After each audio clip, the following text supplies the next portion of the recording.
नमस्कार, मैं हूं विजय श्री और आप देख रहे हैं यूबी न्यूज। देश में लंबे समय से जनगणना को लेकर चर्चाएं हो रही थी, लेकिन अब तय हो गया है कि यह प्रक्रिया 2025 में शुरू होगी और 2026 में पूरी होगी। जनगणना के महत्व को हम सभी जानते हैं, पर कई लोग इसके उद्देश्यों को भूल चुके हैं। जनगणना के न होने से कई महत्वपूर्ण काम रुके हुए थे। आइए जानते हैं जनगणना पूरी होने के बाद यह देश में क्या बदलाव लाएगी और इसका आप पर क्या असर होगा। प्रधानमंत्री मोदी सरकार की योजना के अनुसार जनगणना के बाद आबादी के हिसाब से लोगों की राजनीति में भागीदारी बढ़ाने पर काम किया जाएगा। मोदी सरकार तीसरी बार सत्ता में आने के बाद राजनीतिक सुधार और युवाओं की सियासत में भागीदारी बढ़ाने पर जोर दे रही है। जनगणना के बाद देश में परिसीमन का काम होगा, जिसके जरिए आबादी के अनुसार लोकसभा सीटों की संख्या बढ़ाई जाएगी। इसके साथ ही कुछ राज्यों की विधानसभा सीटों में भी इजाफा हो सकता है। यह काम 2028 तक पूरा होने की उम्मीद है, जिसका असर भारत में राजनीतिक प्रतिनिधित्व पर पड़ेगा। नए संसद भवन का निर्माण भी इस उद्देश्य से किया गया है कि देश की बढ़ती आबादी को बेहतर राजनीतिक प्रतिनिधित्व मिल सके। पुराने संसद भवन में लोकसभा में अधिकतम 552 और राज्यसभा में 250 सदस्य बैठ सकते थे, लेकिन नए संसद भवन में लोकसभा के 888 और राज्यसभा की 384 सीटें होंगी। इस नई व्यवस्था में संसद के संयुक्त सत्र के दौरान 1272 सदस्य एक साथ बैठ सकेंगे।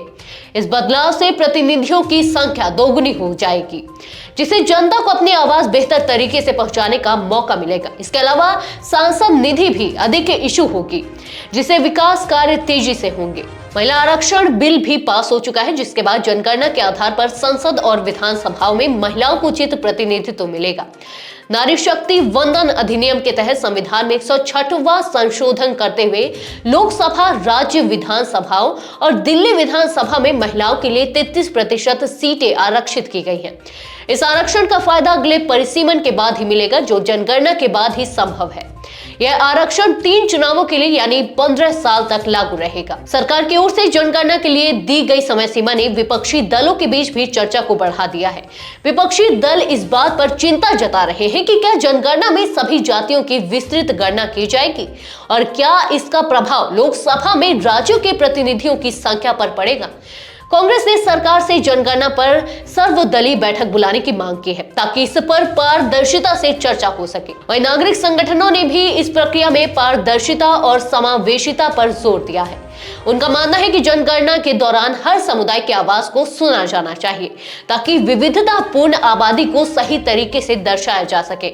उनका कहना है कि पारदर्शिता से जनगणना के प्रति लोगों का विश्वास बढ़ेगा और सरकार की नीतियां भी वर्तमान परिस्थितियों का बेहतर तरीके से प्रतिनिधित्व कर सकेंगी। सामुदायिक भागीदारी के बिना जनगणना के आंकड़े पूरी तरह से सटीक नहीं माने जा सकते, इसलिए जनगणना में सभी वर्गों की भागीदारी सुनिश्चित की जानी चाहिए। जनगणना 2021 में होनी थी, लेकिन कोविड महामारी के कारण इसे टालना पड़ा। महामारी के दौरान कई लोगों की मृत्यु हो गई और कई परिवारों का अस्तित्व समाप्त हो गया। इसी कारण यह आवश्यक हो गया है कि जल्द से जल्द जनगणना का काम पूरा हो। 2011 की जनगणना में कई महत्वपूर्ण जनसांख्यिकीय बदलाव देखने को मिले थे, जिससे पता चलता है कि समय पर जनगणना होना कितना महत्वपूर्ण है। विशेषज्ञों का मानना है कि समय पर डेटा संग्रह करने से उभरते सामाजिक मुद्दों को बेहतर तरीके से समझा जा सकता है और नीतियां भी अधिक प्रभावी बनाई जा सकती हैं। जनगणना के बाद देश में संसाधनों के सही बंटवारे में भी मदद मिलेगी। जनगणना के माध्यम से यह सुनिश्चित होगा कि सरकार की योजनाओं और सेवाओं का लाभ हर वर्ग तक पहुंचे। तो यह थी आज की खास रिपोर्ट। आपको ये कैसी लगी, अपने विचार हमसे साझा करें। इस वीडियो को लाइक और शेयर करें, साथ ही चैनल को सब्सक्राइब करें। यूबी न्यूज आपके लिए लाता रहेगा देश विदेश से जुड़ी ऐसी ही तमाम खबरें। तब तक के लिए धन्यवाद।